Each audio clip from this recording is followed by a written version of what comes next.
Guys দেখুন মহিমা নাকি পৃথিবীর সবচেয়ে সুন্দর ছেলেদের ক্রাশ। আজকে দেখেন তার এই দেখেন পাও কি কালা, এই যে দেখেন, এই যে পাউডার দেখছেন, এই দেখেন, এই যে আমার বউর হাতটা দেখলে কি মাশাআল্লাহ। এই যে দেখো আটটা দাও তো, এই দেখো, এই যে তোমার আটটা দাও, তোমার আটটা দাও, এই দেখেন রাত দিনের তফাৎ।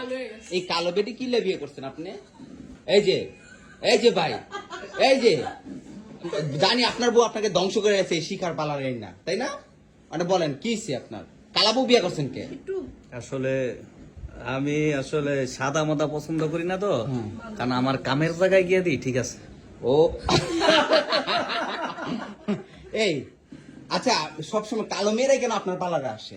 সুন্দর হতে জামাইদের থেকে টাকা নিতে হবে না, ক্রাশ খাওয়াতে হবে না, তারপর সে টাকা পাওয়া আচ্ছা, যায়। তা আমার বউ তো এমনি ফর্সা আছে, এই দেখেন আমার হাত কি ফর্সা। আমি বলি মুলার কি দাম বেশি না কম? কম। হ্যাঁ, তো এই মূলা। আচ্ছা গাইস, আল্লাহ হাফেজ, সব ভালো থাকবেন, সুস্থ থাকবেন, কেমন?